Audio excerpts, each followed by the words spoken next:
this computer. Also, let me get the live transcript up if you would like that. All right. So in this lecture, we are going to talk about these things called standard errors and box plots and confidence intervals. And like I said, this is not the easiest concept to describe. And so I'm going to do my best to go slow and talk clearly. If you have questions, I need you to write them down in the chat, send them to me. No question here is stupid. I really need you all on board with this. Let's do a quick recap from the last class. First of all, we talked about the spread of data, which describes how variable your data are. The fatness or the thinness of that distribution, that shape around your mean, is the spread of data. Also recall that we assume your sample mean, your Y bar, approximates truth. But remember that we never know truth. We don't know what truth or fact is in statistics. We just assume that we can approximate that truth by our sample mean. We can assume that provided that the data points are independently sampled and that they are normally distributed. But we learned that not everything is normally distributed. Normal distributions are where data are equally balanced on either side of your sample mean. In other words, they take a shape that looks, whoa, what is that about? They take a shape that looks like this. I have no idea why it's sending up lines all the way up to the top. Forgive me for that.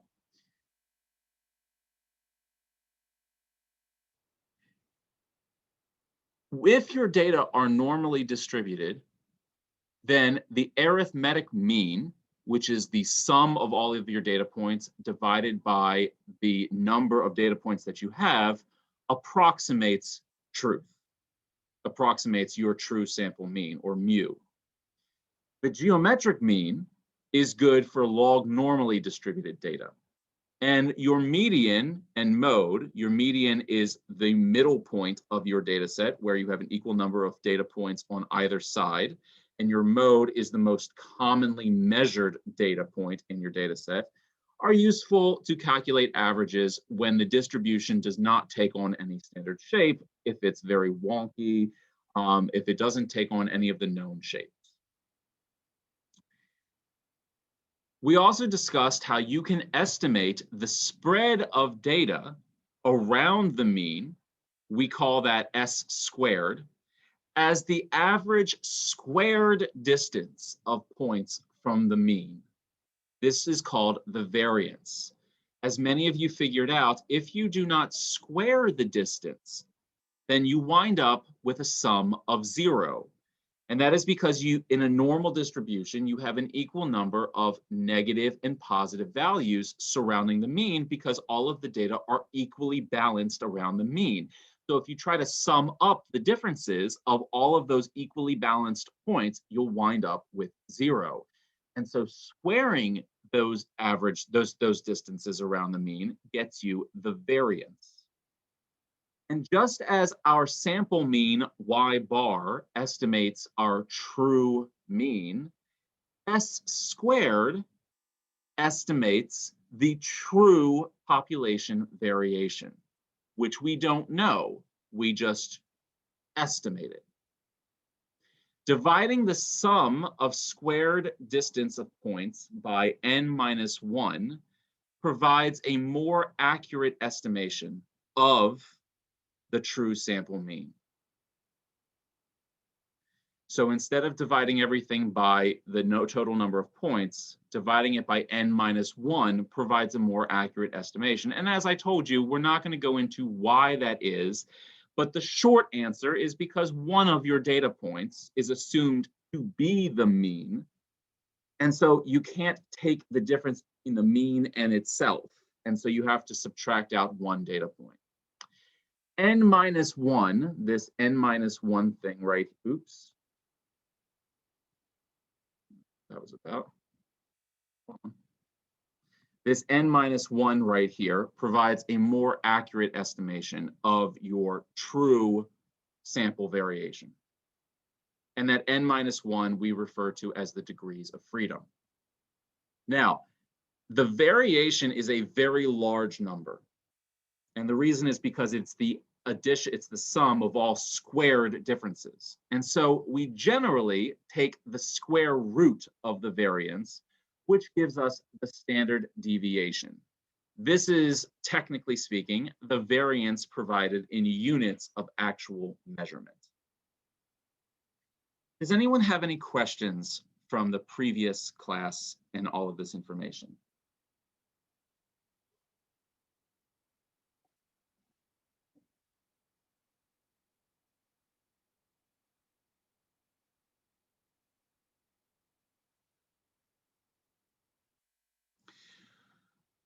I want to revisit something that we talked about last class, which was that central limit theorem, where I gave you a demonstration online,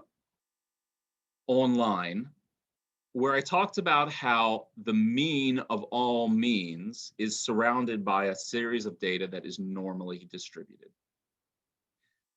Let me clarify that for a little bit. Let's suppose that you are out to measure the average size of all fish in Lake Fred. Somebody tell me, either through chat or unmute yourself, how would you do this?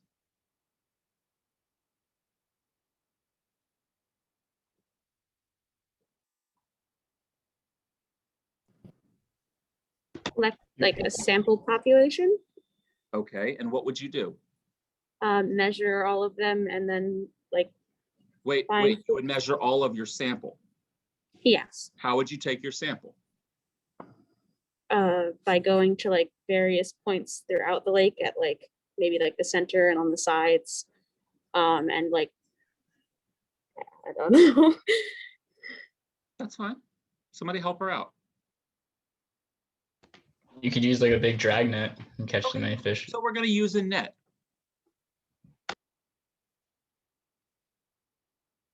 Manny says setting up a net. Yeah, sure. So set up a, we got another one. Yeah, use one of those electric field things. Okay, that they use to sample fish. Sure, so we can do something called electrofishing, where we stick a pair of electrodes in the water and it stuns the fish temporarily where they float to the surface and we can measure them. And then they come back alive. Don't worry, we don't kill the fish. We could put a net in the water. We could use a gill net. We could use a seine. There's a variety of different ways. Shameless pitch to my class. If you're interested in this stuff, I do teach freshwater ecology and you're welcome to take it. I'd love to teach you. And we do go out gill netting and seining. So, okay, we would take a sample.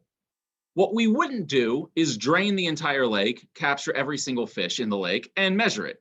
That would be ideal, but of course we can't do that. So the best that we can do is take a sample.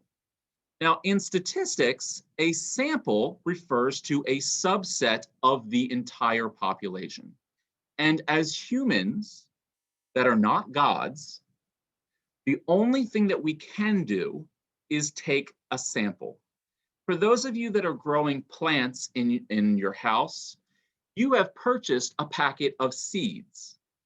That packet of seeds is a sample of all of the seeds of that species that exist in the world. And you hope that that packet of seeds is representative of all individuals of that species. In the same way, if you are manipulating fish in an aquarium, by the way, Anya, I got your email and I will get back to you, don't worry. If you are manipulating fish, you go to the store and you buy betta fish or you buy goldfish, and you hope that your sample of goldfish represents the real total population. All right, this is a central underlying assumption of statistics. So, right, we would go out into the lake and we would collect fish through whatever means that we can. This is a largemouth bass, I believe. Sometimes I mix up my smallmouth and my largies, but I'm pretty sure this is a largemouth. We could, if we wanted to, take what's called a gill net, which is a net that you dip in the water and it hangs out, and it just passively captures fish because the fish fly through it. It's very similar to mist netting birds, if you've ever heard of that, where you put up a gigantic net and the birds don't see it and they fly into it and they get wrapped up into it. They don't die, and you take them out and you measure them and then you let them go. Now, something to recall. The law of large numbers states that the arithmetic mean does an increasingly good job in approximating the true mean with an increasing number of replicates, regardless of what the universal distribution looks like. Hence, if you have a lot of replicates, then you don't have to worry what the distribution looks like. You can estimate mu with the arithmetic mean of y bar. But how is it that we're able to do this? Let's revisit this. Ideally, what you would do, instead of measuring on just one day, or instead of measuring just one gill net sample, you would take many samples of fish. But for those of you that have ever done this before, you know that this is very difficult. So you're probably not going to do this. But if you were to do this, what you would have was a sample on day 1, a sample on day 2, a sample on day 3, a sample on day 4, etc., etc., etc. And then what you would have are 2 types of means. You would have a mean, or sorry, you would have 2 types of distributions. You would have your daily distributions. God damn it. You would have your daily distributions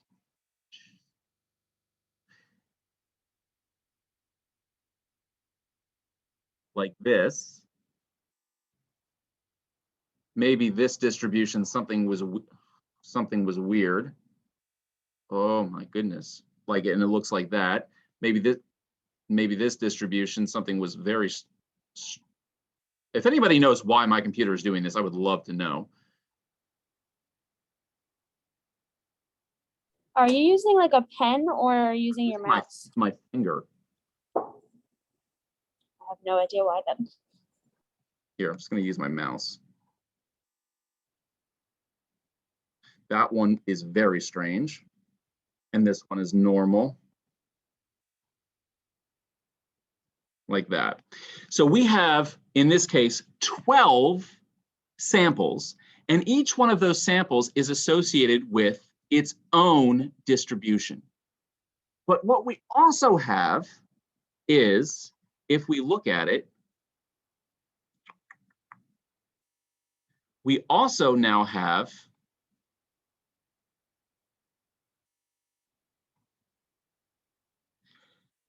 a distribution where we can plot all of our means. And so we will have a mean of means right here, which we will call y bar of y bar, right? That is our mean of all means. So our mean of all 12 sample days. And we will have a distribution around that mean of all means. So we have our daily distributions and we have a single mean of all mean distributions. And why am I going over this? Well, for a couple of reasons. First of all, even though some of our daily distributions did not look like our normal distribution shape, our mean of all means distribution will always look like a normal distribution shape, always, no matter what you are measuring, whether it's atoms in a hadron collider or if it is fish in a lake. Our mean of all means will always look normally distributed. Another important thing to note is that the variation, the spread around the mean of all means will always be smaller than the variation around each of the sample means. So if our, let me try this, nope, still doing it. If our individual sample means look like this, really large, our mean of all means distribution will always be narrower than any of our individual distributions. Is everybody clear on that? Can I restate any of that? Can you restate what you just said about the narrow? Absolutely. If we go back, let me clear this. I know you're just looking for me to restate that, but hold on. I'm going to try to go back just a little bit here. Oh.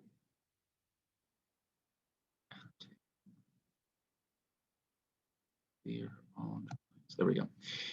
The individual distributions for each one of these, all right, might take on very strange shapes. They could take on normal distributions, but they could also take on shapes like this. All right. One point, our first point that you must remember, the distribution around the mean of all these sample points will be normally distributed, even if we get some wonky distributions like this.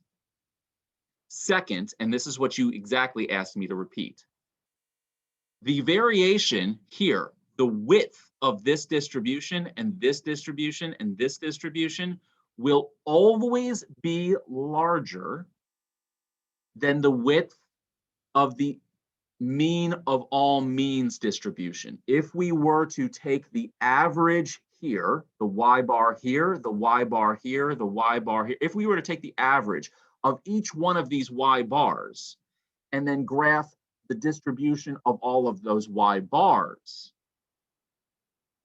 the spread around that mean of all means will always be smaller than any of the individual distributions here. Is that clear? Yes, thank you. Okay. So why am I bothering to tell you this? For a couple of reasons that turn out to be very, very important. Hold on, let me get to the slide. You might be thinking to yourself, well, I don't really care about the distribution around the mean of means. I only care about the distribution of what I measured. I only care about the distribution around the means that I actually measured. Well, if you recall, you're not going to take more than one sample. You're only really going to take one sample of fish. Ideally, you would take 12 samples of fish, but in reality, you're only going to take one sample of fish. Many of you are doing experiments with plants. You are only taking one sample of those plants, right? Yes, you're taking samples through time, but you only grabbed one seed packet, right? And so you're only experimenting with one subsample of all of the seeds. Let's say that I'm working with basil, and I go to the store and I grab a packet of basil seeds, basil as they say in England, basil seeds. You are only going to do an experiment with that subset of basil seeds. Ideally, what you would do is you would go to the store, grab another packet of basil seeds, and do the entire experiment over again with another sample of basil seeds. And you would do it again with another sample of basil seeds, and again with another sample of basil seeds. But who the fuck has time to do that? The closed captioning did not. Oh, yes, it did. It did curse. Okay, cool. Just making sure that it accurately translates my words here.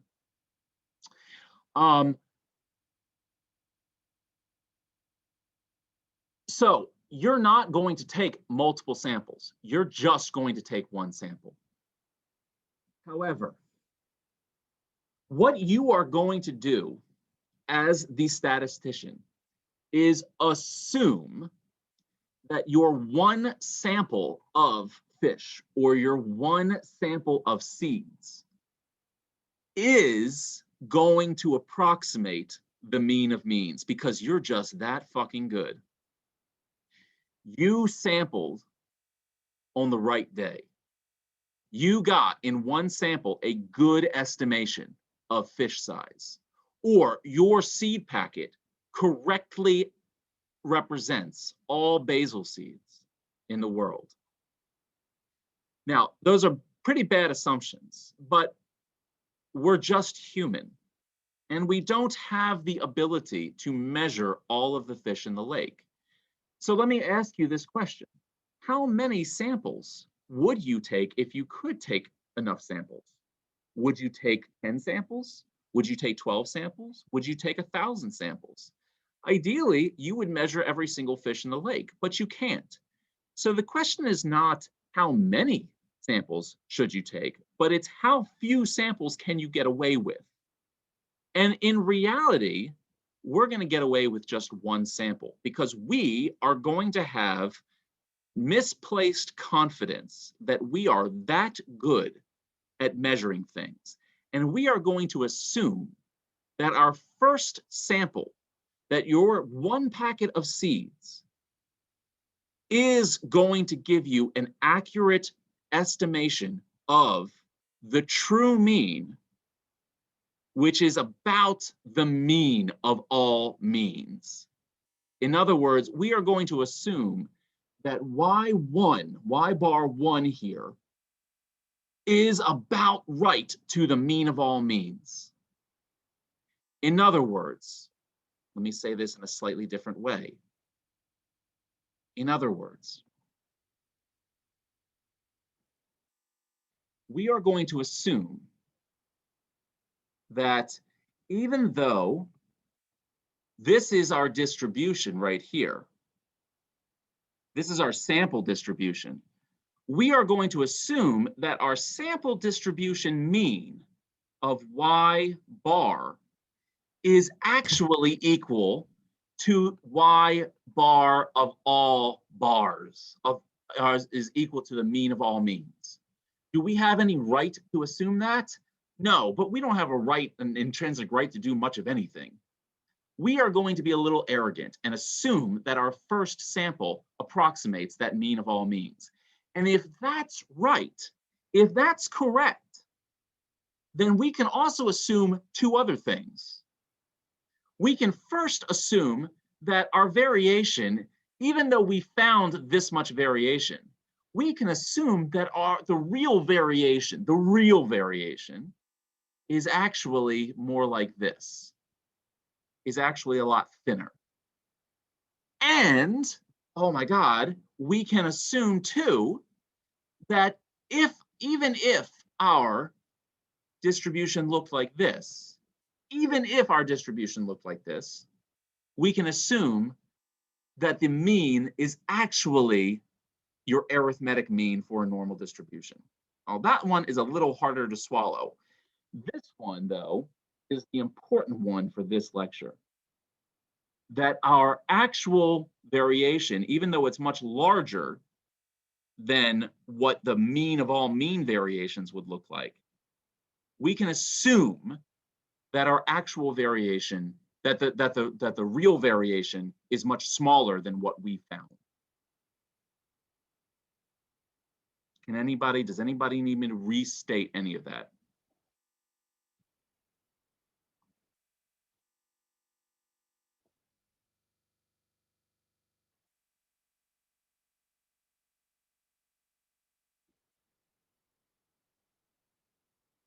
All right, I am getting somewhere, I promise.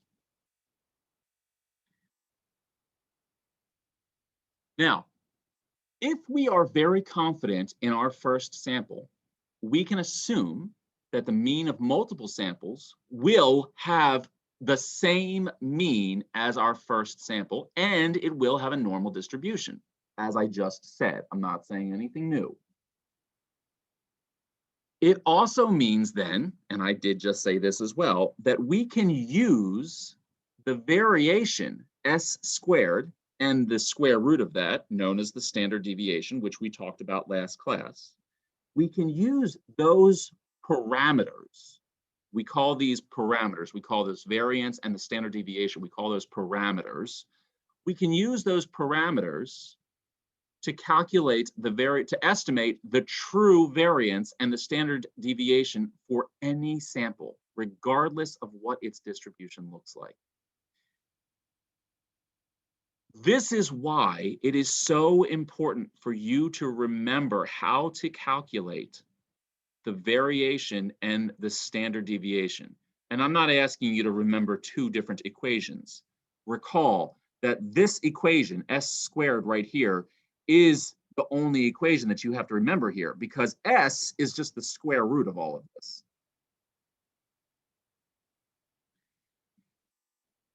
Now, why am I saying all of this?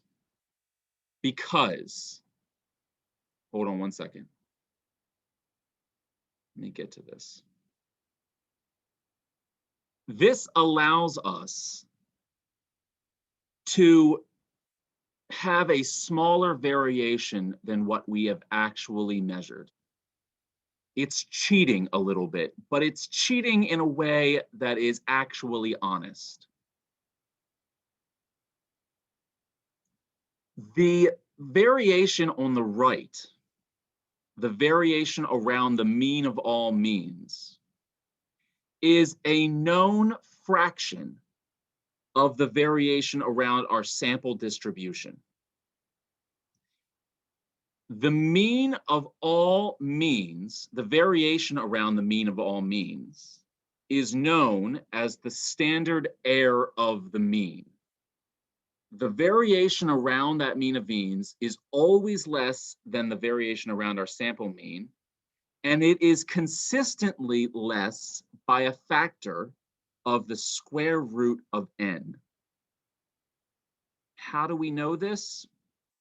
Don't worry about it. I say don't worry about it because it revolves around derivative proofs that I cannot possibly give you.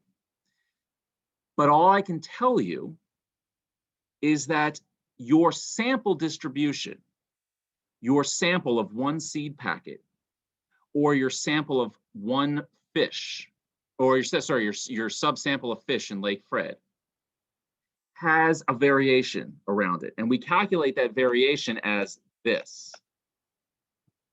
And we calculate the standard deviation as this. But if we assume that our standard deviation and our variation are representative of the true standard deviation and the true variation, then all we have to do is divide the variation, actually we divide the standard deviation, by the square root of n. And that is how we can figure out the distribution around the mean of means, which is the one on the right, all right? The distribution of sample means, or it could otherwise say the distribution around the mean of means. Which means that if we are confident that y1 is equal to y bar, then we can also be confident that the standard deviation, oh, forget that, sorry, ignore that. That means that we can better estimate the standard deviation of the true population as the sample standard deviation divided by the square root of n. Okay? I'm going to repeat that as you guys either take notes or just listen. we know what our sample standard deviation looks like. But if we are confident that our sample is representative of the true population, then we can assume that the sample standard deviation is actually better represented as that standard deviation divided by the square root of n, cut by a factor of the square root of n, if you will. This right here is known as the standard deviation of the means, or otherwise called the standard error of the means. Why the standard error? Don't worry about that. It's actually usually just called the standard error, not the standard error of the means. If you would like to better remember it as the standard deviation of the means, you're welcome to. In all honesty, I think that is what it should be called. However, statistics is filled with a lot of jargon, and everybody has their own way of talking. We generally refer to this as the standard error. So, the standard error, to repeat myself incessantly, the standard error of the means, or the standard error, is the variation around the mean of means. You can only truly get the mean of means if you take multiple samples, but we are not going to take multiple samples. We are only going to take one sample, and we are going to be stupidly confident that our one sample is representative of the mean of means. And as a result, we can be stupidly confident that our standard deviation is better represented as the variation around the mean of means, which we call the standard error of the means. How do we calculate the standard error of the means? We know through calculus proofs that the standard error of the means is smaller than our sample standard deviation by a factor of the square root of n.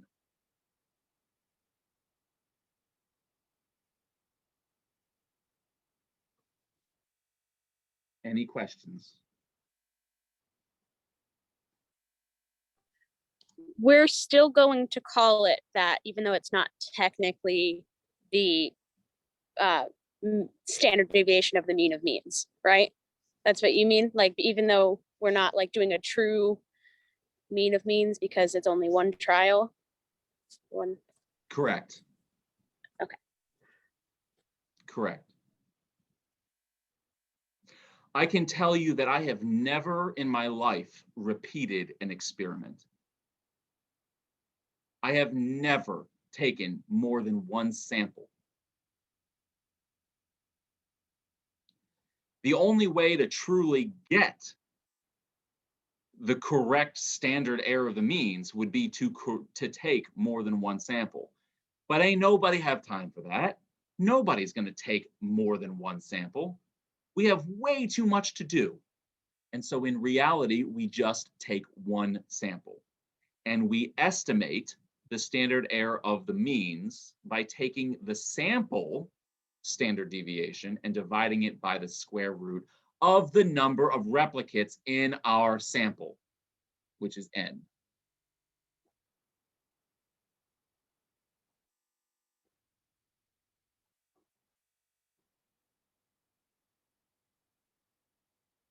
Now, we are making a lot of assumptions. What right do we have in being so confident? Let me tell you what right you have in being so confident. Because I just spent 6 or 7 weeks teaching you proper experimental design. I did that so that you could have confidence in doing this. In fact, the only way that you can have confidence that your sample mean approximates the mean of mean is if you have done your experiment correctly and you know that you've done your experiment correctly. And when you go to write up your final papers, I do not want you telling me that you did your experiment incorrectly. If you have the results that you didn't expect, it's not because you did your experiment incorrectly. I have hand graded each one of your experimental designs. In many cases, I've hand graded them more than once. You are not going to do an incorrect experiment, and you are not going to take a bad sample. You are going to take a good sample, and you are going to have confidence that your sample mean estimates the true mean of means. Because I've spent that long talking about proper experimental design with you. Now, I will say that there are more responsible ways of reporting variation around data. If you are going to be completely honest with yourself and with everyone else, you can report your data in a couple of different ways. For one, we can report quantiles, we can report coefficients of variation, and we can report confidence intervals. We're not going to focus on coefficients of variation. I have in the previous classes that I've taught, but I don't find it to be particularly useful here. But I will talk about quantiles. Let's say that we have a bunch of fish measurements. We're going to take all of those measurements and we are going to arrange them in order from smallest to largest. Let's create a y-axis that goes from the smallest to the largest number.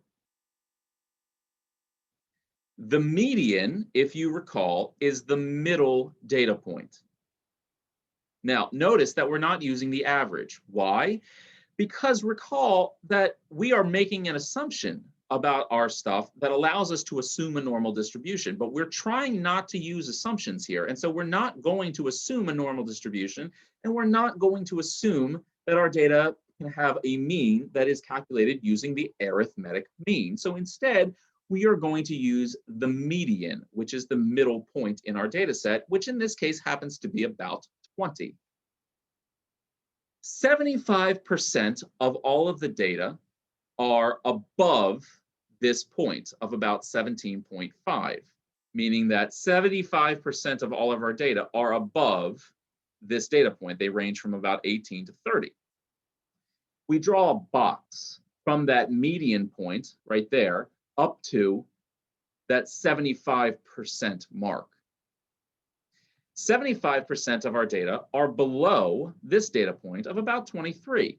And so we draw a similar box going to about 23 from the median. About 90% of our data are above this point of about 13.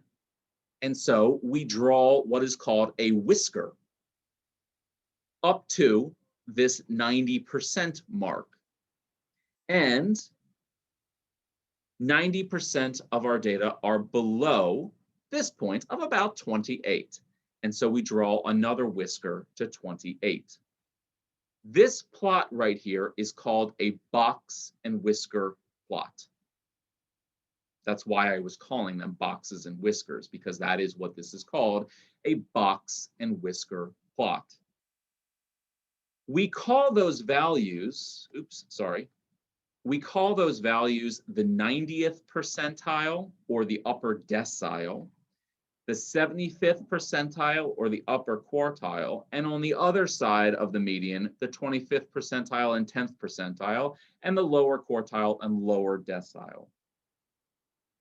This way of reporting our data shows the reader a more accurate description of what our data spread looks like. If our curve looks normal, then our boxes will be of equal size and our whiskers will be of equal size, and they are spread equally around the median. If our data are normally distributed but narrower, the boxes will be narrower or will be smaller, but the whiskers will go out to the same, because if you look at the previous one, the width of the entire curve hasn't really changed. It's just the fatness of it has changed. But the real utility of box and whisker plots is if you have something that looks like this. Let's say a log normal distribution. In this case, the median is actually somewhere around 25, but a lot of the data fall below 25, and so we have a much fatter box on the upper side of this box and whisker plot, and we have a much smaller box on the lower side. So this way is a way of describing data that is not necessarily normally distributed. One last thing before we get to a class exercise. For a normal distribution, 95% of the area under the curve is contained within about 2 standard deviations of the mean. What the hell does that mean? Okay. If you have this bell-shaped curve, you know that you have a mean. If you have a bell-shaped curve like this, you know that your variation is the sum of all squared differences around that mean divided by n minus 1. And you also know that the standard deviation is the square root of that variation calculation. If you multiply that standard deviation by 2, we know, again, from very complicated proofs, that 95% of all of your possible observations in the past and in the future will fall within that white area.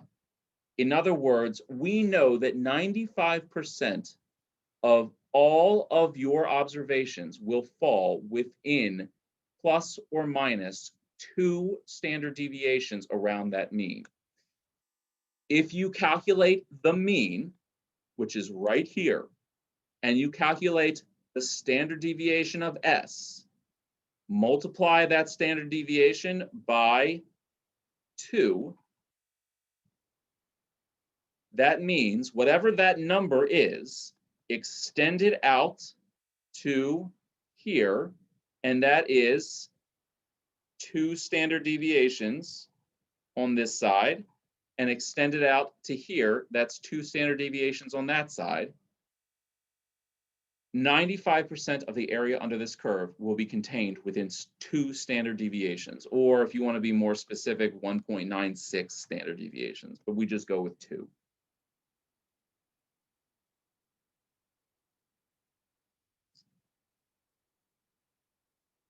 How do we know this?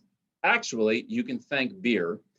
So there was a statistician working for the Guinness Brewery who wanted to test the consistency of Guinness beer. And working for the brewery, he developed an equation. He developed a mathematical proof for this. And it actually, he published it under a pseudonym of Student. And later on, we'll talk about a t-distribution. And this is actually his working proof. And he called this distribution that he used the t-distribution. And so we just call it Student's t-distribution, whatever. Don't worry about it. All right. Another way of saying this is if we conducted an experiment 100 or 1,000 times, 95% of our calculated intervals will contain the mean of means. That is a lot more complicated than this one, which is an easier way, I think, for most people to understand this. We can be 95% certain that the true population mean will fall somewhere in this. If we are not to be arrogant, if what you're looking at right now is just your sample mean, and you don't want to be arrogant and say that your sample mean truly represents the real truth in life, then you could also just report the 95% confidence interval, which is plus or minus 2 standard deviations. and say you are 95% certain that if I were to do this experiment again, the population mean will fall somewhere in that area. All right. That was a lot to take in. I have recorded it. I'm going to stop.